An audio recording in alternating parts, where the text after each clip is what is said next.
Assalamualaikum warahmatullahi wabarakatuh. Kembali bersama kami di channel YouTube KKN Reguler 79 Posko 44 UIN Wali Songo Semarang. Di sini bersama saya Cika Irawati dan rekan saya Nahda Zulfi. Apa kabar Kak Nahda hari ini? Alhamdulillah baik Mbak Cika, walaupun sedikit batuk ya karena cuacanya agak ekstrim, tapi alhamdulillah kita tetap bisa bertemu ya sama teman-teman. Kalau Mbak Cika gimana kabarnya? Alhamdulillah hari ini tetap selalu semangat dan selalu sehat. Alhamdulillah. Tujuan kita di pagi hari ini untuk sedikit berbincang-bincang dengan salah satu tokoh agama di Desa Serwen, dan juga beliau adalah seorang pengasuh Pondok Pesantren Islam Darul Madani. Beliau adalah Bapak Kiai Nur Hanani.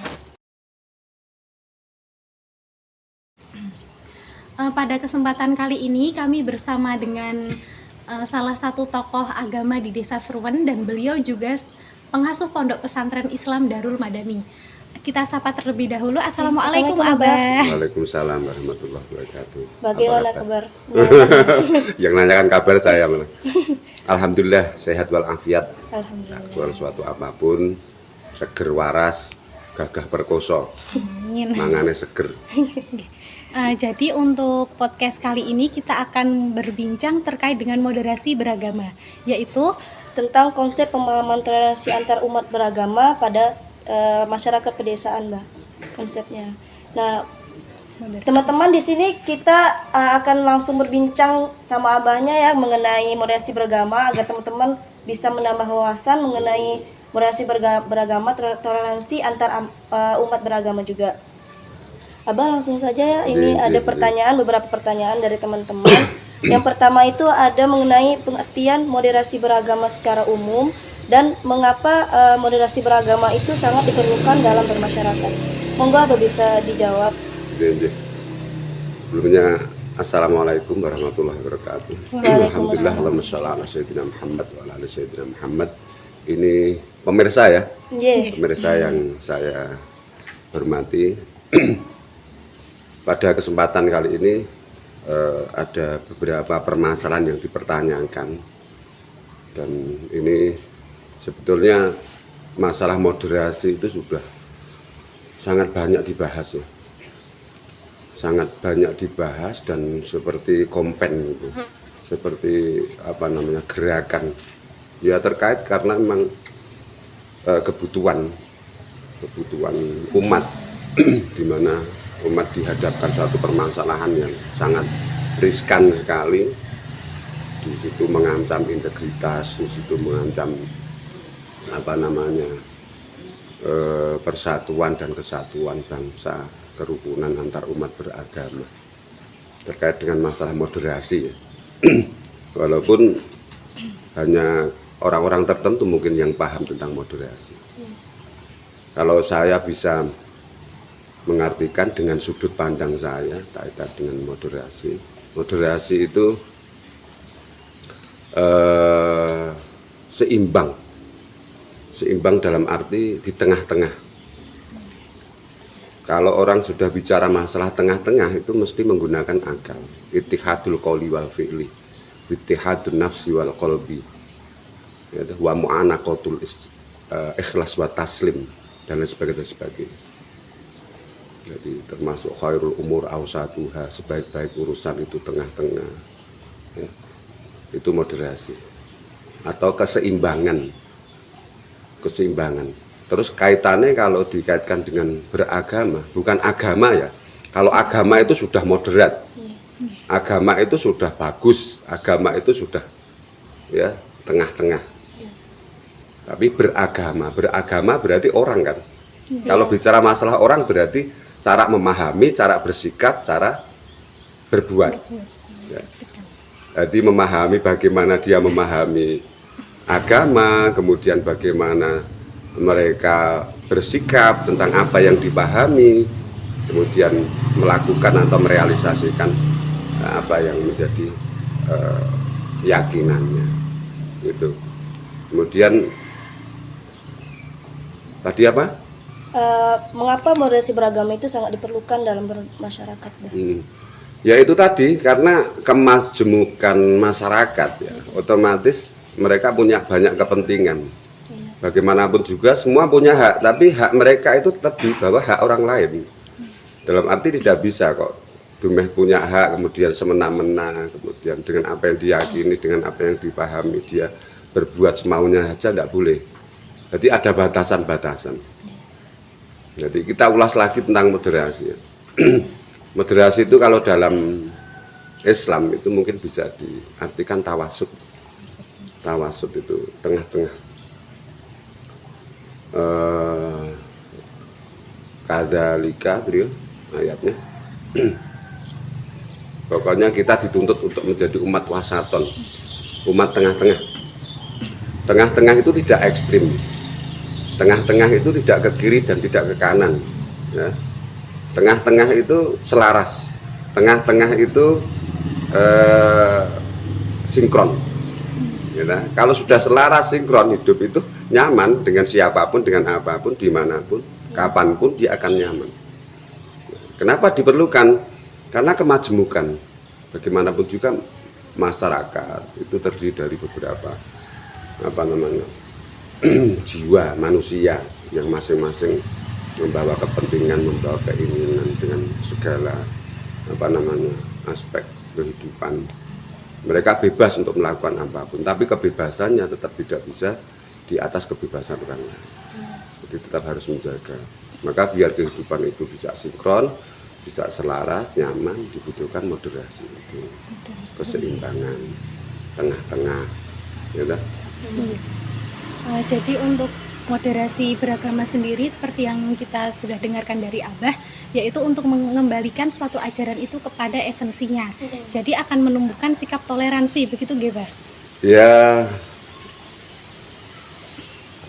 sepertinya seperti itu ya. Jadi intinya gini loh, biar hidup itu nyaman gitu aja. Ini dengan sudut pandang saya, dengan keterbatasan saya mengartikan itu. Biar hidup itu nyaman, hidup itu beragama, beribadah dan sebagainya itu nyaman. Gitu. Saya dengan pemahaman saya ibadah seperti ini, kamu jangan mengusik. Gitu.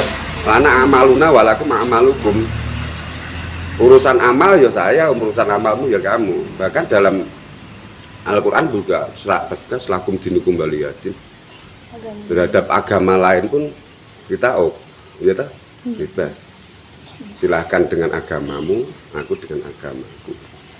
Jadi nak wes ngono kan akhirnya masing-masingnya berjalan sesuai dengan apa yang diyakini, berjalan dengan sesuai dengan apa yang dipahami, tapi tanpa mengusik pemahaman orang lain. Intinya seperti itu.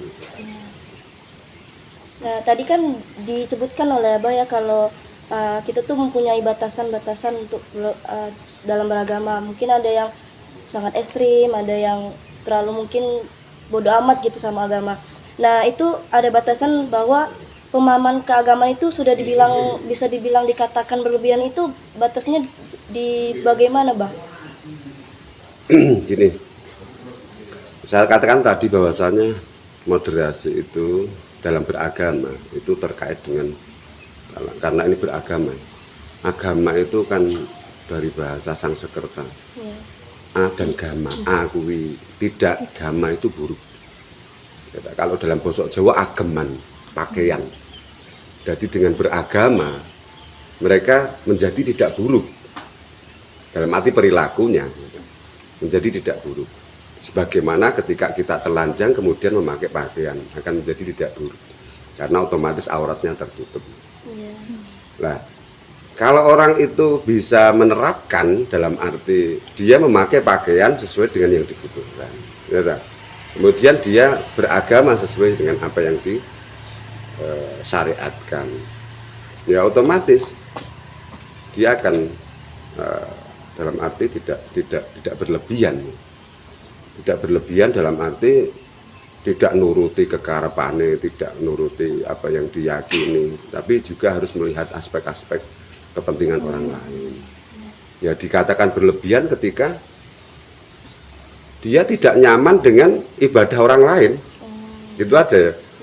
Dia tidak bisa, dia terusik dengan ibadah orang lain. Atau bisa lebih ekstrimnya lagi, dia menganggap paling benar itu apa yang diyakini, paling benar itu apa yang dia lakukan. Ya. Kalau sudah merasa paling benar berarti orang lain salah kan dia. Berarti orang lain tidak benar. Lalu untuk karena kebelakangan ini banyak sekali kasus-kasus kekerasan, kejahatan ataupun tindakan buruk lain yang bisa merugikan banyak pihak gitu ya. Nah, itu bagaimana sikap kita terhadap seseorang yang melakukan praktik agama itu secara berlebihan, secara ekstrim dan melakukan tindak kejahatan mengatasnamakan agama itu kita menyikapinya bagaimana gitu? Gini, orang yang sudah mempunyai paham semacam itu adalah kalau dalam hadis disebutkan sebagaimana anak panah yang lepas dari busur. Jadi dia tidak akan kembali. Sepertinya seperti itu ya. Dia tidak akan kembali. Dia tetap bersikukuh dengan apa yang diyakini. Kemudian cara bersikap itu bukan dalam arti kita memberikan reaksi terhadap mereka, ya dah. Tapi secara itu kitanya yang bersikap, bukan beri interaksi kepada mereka, tapi kita saja. Kitanya ya berjalan sesuai apa yang kita yakini, kemudian berusaha mengkondisikan lingkungan kita, kemudian orang-orang yang dekat dengan kita agar nyaman di dalam beribadah, agar tidak usah mempermasalahkan apa yang mereka lakukan. Biarlah mereka lakukan seperti itu. Ya, karena kalau kita hadang, kalau kita itu jadi ini nanti ya gap gitu. Jadinya gap. Jadi biar mereka melakukan apa yang mereka lakukan. Toh gini, mereka itu kan cari perhatian aja, cari perhatian, kemudian untuk menunjukkan eksistensinya, melakukan hal-hal yang ekstrim dan sebagainya. Walaupun itu sesuai keyakinannya dan otomatis punya misi ya, punya misinya apa dan sebagainya, itu mengajak kita, tapi dengan cara yang seperti itu. Kalau itu dibiarkan, kalau itu diabaikan, ya sudah, biar mereka bosan sendiri kan gitu. Karena kalau kita hadang, kalau kita melakukan taruhlah ardu argumen, tidak akan ketemu, tidak akan pernah ketemu. Karena itu tadi sebagaimana busur yang sudah lepas dari panah yang sudah lepas dari busur, dia tidak akan kembali. Itu. Nah, simpelnya seperti itu. Lalu untuk di masyarakat pedesaan sendiri yang notabene itu sedikit kurang update adanya berita-berita yang terkait moderasi beragama gitu. Nah, itu bagaimana strategi para tokoh agama dalam rangka mendakwahkan moderasi beragama kepada masyarakat pedesaan? Ya sebetulnya ya yang sudah berlaku di masyarakat itu sudah nyaman, sudah bagus, sudah. Kalau memang mereka tidak diusik, dalam arti mereka tidak apa yang mereka lakukan itu tidak diusik, itu ya nyaman aja. Jadi tidak begitu banyak tugas kita dalam rangka untuk memberi pemahaman terhadap masyarakat terkait dengan moderasi itu sendiri. Jadi ya kita kembali ke dalam saja. Akhirnya apa yang sudah berjalan itu diteruskan. Kemudian istilah gini loh, al-muhafadhu alal qadimis sholeh wal akhdhu bil jadidil aslah. Itu juga ranah moderasi juga. Jadi apa yang sudah berjalan itu kita uri-uri, kemudian ketika ada sesuatu yang lebih baik, ya kita tidak menutup kemungkinan untuk melakukan hal-hal yang bisa menjadikan lebih baik. Jadi masyarakat tidak butuh itu Pak sebenarnya.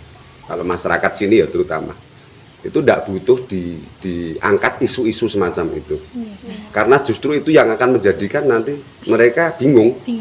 Iya dah.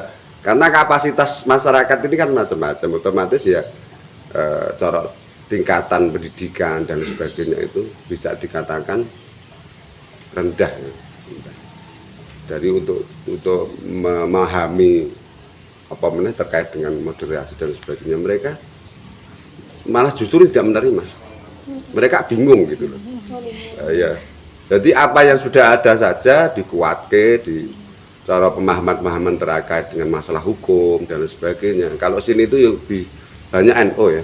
Ya. Jadi masyarakat sini itu NO. Jadi ya pemahaman tentang hukum-hukum ya ibadah ala Nahdliyah gitu. Orang-orang NU itu dikuatke, maka otomatis itu menjadi benteng. Karena memang yang diterapkan NU itu moderasi biasanya. Moderasi. Jadi tawasud, kemudian toleran, kemudian yang lebih luas lagi rahmatan lil alamin tadi. Mereka bisa menerima perbedaan, mereka bisa menerima apa namanya, tapi jangan diusik gitu aja. Intinya jangan diusik. Okay.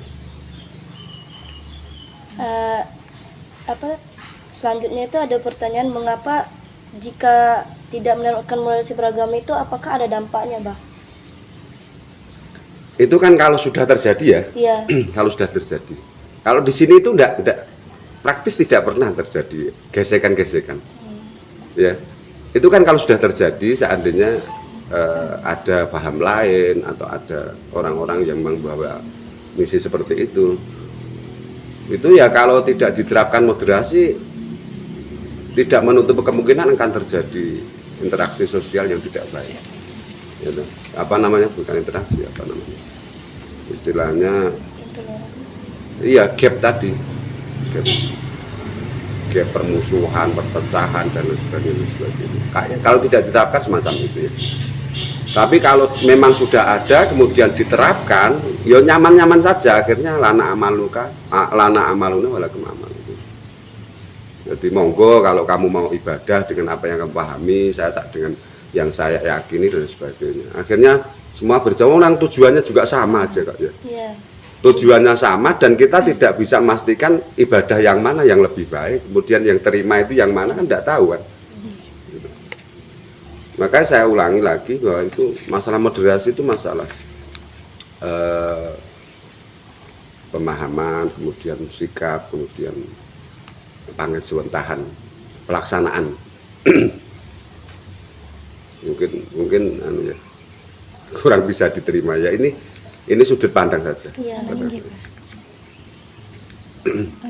mungkin dari pembicaraan yang telah kita lakukan dengan Abah bisa kita tarik kesimpulan bahwasanya moderasi beragama akan menumbuhkan sikap toleransi di dalam bermasyarakat, dan juga perbedaan yang ada bukanlah suatu sarana untuk menumbuhkan perpecahan, namun menjadikan suasana kehidupan menjadi lebih beragam, dan juga tetap kuatkan tali silaturahmi, tali ukhuwah, walaupun kita memiliki suatu perbedaan terhadap keyakinan, pemahaman yang lain, tetapi kita tidak boleh untuk memaksakan pemahaman yang kita yakini harus diterapkan kepada orang lain juga. Saya tambahin sedikit ya. Saya tambahin sedikit kaitan dengan moderasi. Sebetulnya masalah intoleransi beragama atau bahkan antar agama atau sama dalam beragama itu sudah ada sejak zaman bahkan ketika zaman sahabat pun sudah terjadi kan seperti itu ya. Dan semakin kesini sesuai dengan perkembangan zaman otomatis nuansanya berbeda tapi intinya sama, perpecahan. Nah, perpecahan itu karena memang terlalu memaksakan diri untuk mengajak atau bahkan orang lain itu sebagaimana apa yang mereka lakukan. Nah, orang kalau sudah memaksakan diri otomatis dia akan melakukan sesuatu apapun sampai tercapai tujuannya. Dan yang terjadi adalah ya gerakan-gerakan yang menjadikan suasana tidak nyaman. Tapi kalau kita itu paham kembali kepada tujuan daripada hidup Allah menciptakan kita, kemudian untuk apa dan sebagainya. Itu sebetulnya fokus saja kepada Allah kan gitu. Fokus kepada tujuan kita ibadah. Tujuan orang Kristen pun menurut saya ya, karena kita Muslim ya. Orang Kristen pun juga dia meyakini dia punya Tuhan, kemudian dia juga dituntut untuk melakukan sesuatu yang baik. Kemudian dari perbuatannya itu akan diberikan surga. Surganya orang Kristen kan juga ada, gitu, menurut keyakinannya. Jadi kalau sudah demikian kan mereka juga berhak untuk melakukan apa yang diyakini. Orang Islam juga berhak untuk melakukan sesuatu yang diyakini, gitu. Akhirnya ya nyaman. Seandainya ada perbedaan itu adalah rahmat. Perbedaan itu kan rahmat. Rahmat itu dalam arti memang memberikan satu alternatif bagi kita untuk melakukan sesuatu yang mungkin kita mampu atau kita seneng atau kita ya. Tapi kita juga harus memegang prinsip bahwasanya perbedaan itu memang satu kelaziman yang harus ada. Gitu. Kalau sudah ada, harus ada, gitu. Itu kan bukan untuk ditiadakan, tapi bagaimana kita bisa mensikapi, mensiasati perbedaan itu, apalagi di Indonesia, luar biasa. Gitu ya. Sangat beragam ya, Mbak. Iya, makanya bukan untuk meniadakan perbedaan atau keberagaman, tapi bagaimana kita bisa mensikapi dan mensiasati. Otomatis dengan bijaksana. Dan di sini dibutuhkan moderasi tadi ya. Moderasi, toleransi dan lain sebagainya. Gitu. Udah kalau pengen lihat yang sudah menerapkan dari dulu moderasi, toleransi itu Nahdlatul Ulama. Iya, itu Jamiah Nahdlatul Ulama. Itu luar biasa. Selagi Nahdlatul Ulama itu masih ada dan insya Allah tetap ada ila yaumil qiyamah. Indonesia itu tetap terjaga toleransinya. Indonesia tetap nyaman. Kalaupun ada gerakan-gerakan, ada orang-orang yang mengatasnamakan agama, kemudian itu hanya ibaratnya nak wong Jawa ngarani arep ganti mongso ana angin, gitu. Jadi tiap meh ganti mongso itu pasti ada angin, dan anginnya itu hanya 3 hari. Ya itu anggap saja seperti itu. Nanti bariku nyaman lagi. Terus ana angin nyaman lagi dan lain sebagainya. Gitu. Indonesia tetap nyaman. Intinya ngoten. Ngoten nggih? Terima kasih, Mbak. Ada kurang lebihnya mohon maaf keterbatasan saya karena memang saya belum baca ya. Bagaimana teman-teman? Pasti sudah banyak mendapatkan wawasan ya, pengetahuan mengenai moderasi beragama ini. Abah sangat keren sekali ini menyampaikan tentang moderasi beragama ini. Semoga teman-teman bisa menerapkannya di rumah ya. Itu Mbak Cika. Terima kasih Mbak telah bersedia menjadi narasumber kami pada podcast ini. Semoga Abah sehat selalu, dijaga selama Allah Subhanahu wa taala. Keluarganya juga sehat selalu, dijaga sama Allah. Ya, mungkin dari perbincangan kita pagi ini kita cukupkan, gitu. Kami dari KKN UIN Wali Songo Posko 44 mohon undur diri. Saya Cika Irawati dan Saya Nada Zilfi. mohon pamit. Wassalamualaikum warahmatullahi wabarakatuh. Oke, terima kasih teman-teman. Itu tadi dari podcast dari kelompok kami. Teman-teman jangan lupa like, comment, dan subscribe channel kita Posko KKN Posko 44 yang berada di Desa Seruan, Kecamatan Tengaran, Kabupaten Semarang. Oke, subscribe and comment jangan lupa teman-teman. Oke, sip.